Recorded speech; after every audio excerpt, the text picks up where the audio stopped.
Hello traders, Gary Wagner here. Approximately 11:30 in Honolulu, 5:30 in New York City, Monday, first day of the week, 4th day of June, 2012, and this is the daily report for gold and silver. What a finish we saw on the markets last week. So I'm not surprised really to see a little bit of backfill, as I like to say. We are currently trading with a closed market for the morning session. Will reopen shortly, but we closed off about $8 on the day. In terms of cash, we had a close of 16.1830. We had a high of 16.2960, low 16.08. Silver off 42 cents on the day with a high of 28.75, low 27.92, and 28.36 is the closing price on the precious metals markets in terms of silver. You know, traders, I'm not really surprised to see gold have a little round of profit taking after the kind of day that we saw on Friday.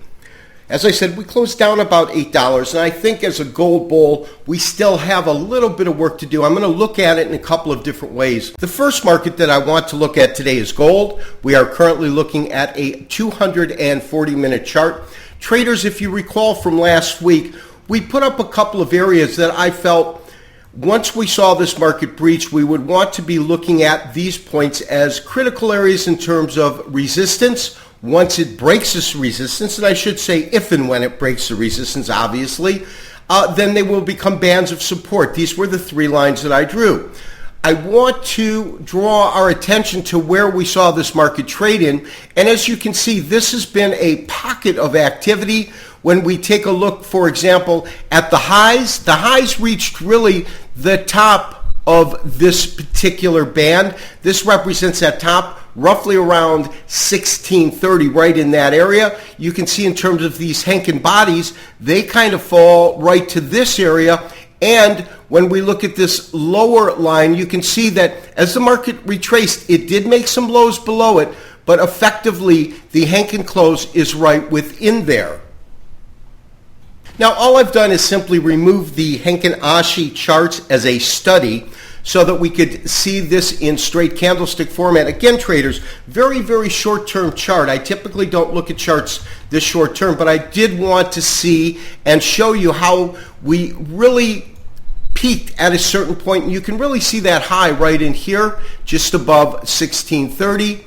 This, of course, is a continuous contract.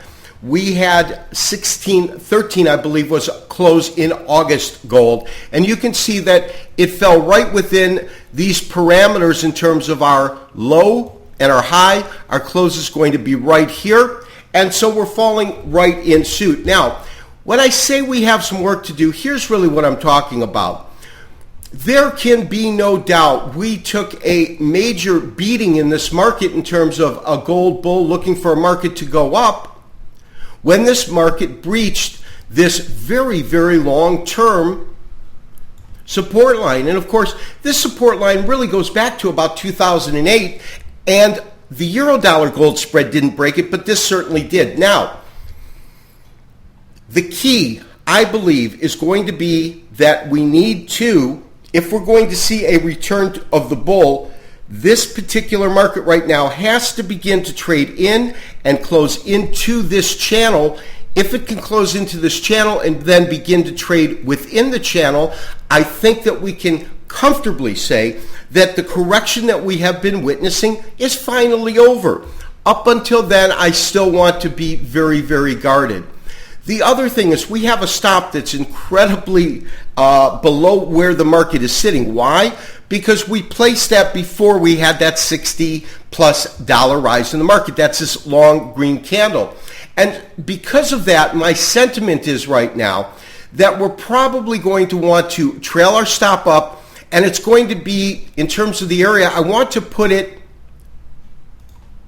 under this particular peak, representing this set of what I consider to be is going to be critical support coming up in the market. I will send out a special trade alert to tell you exactly where I believe we should move those stops up. But traders, it is time to trail those stops up and lock in some profit.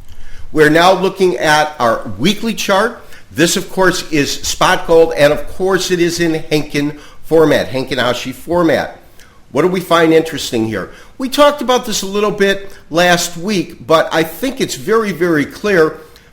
When a market begins to trade lower and come to that pivot point, that reversal point, we're typically looking for some sort of a stop sign or really a reversal point, and you can see it right here. You get these small-bodied candles. As the market came down here, small-bodied candle, not really a doji, but small-bodied candle. And you can look at various times in which the market actually sold off and what came just preceding that. And I think you can see there is clear evidence to show that just preceding a market pivot, it can be really defined by these very, very small candles, these doji-like candles. And when they appear, it's telling you that the market is consolidating. And the way I like to look at it is it's an absolute shift from a bearish sentiment to a bullish sentiment. I look at it as a relay race in which the bears are handing off the baton, so to speak, to the bulls, and now the bulls are running with it. When we take a look at this recent activity, of course, you can see that without a doubt, we had that doji-like candle coming right in here. On a weekly chart, we've now gone to green. And so unless we see this market really turn around drastically, there is no doubt, but we are looking at, I believe, the pivot point in the market, and we did in fact see a key reversal last week. Traders, silver now, 120-minute short-term chart.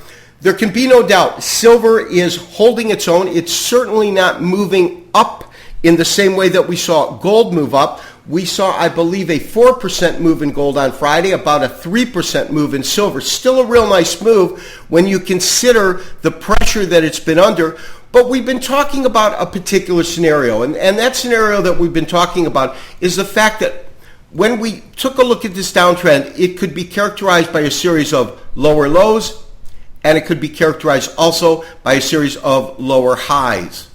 Then this is what we call that last lower low, because when the market came up and came down, this high, of course, was above this previous high.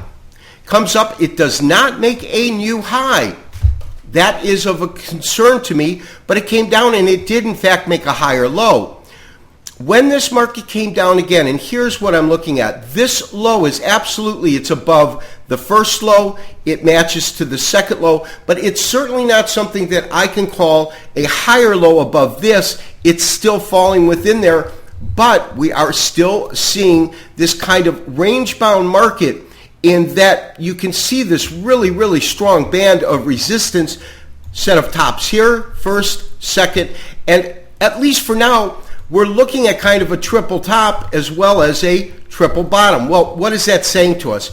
That's saying that this market is still range bound and it's going to need more emphasis, something to really pull it out of this range.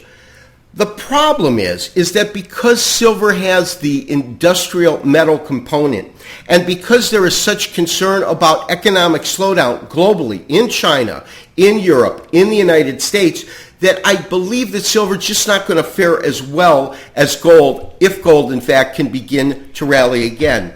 But we'll have to see where this market wants to go. This has been Gary Wagner, wishing you, as always, good trading. We'll talk to you tomorrow on Tuesday for another daily update and review. Bye-bye.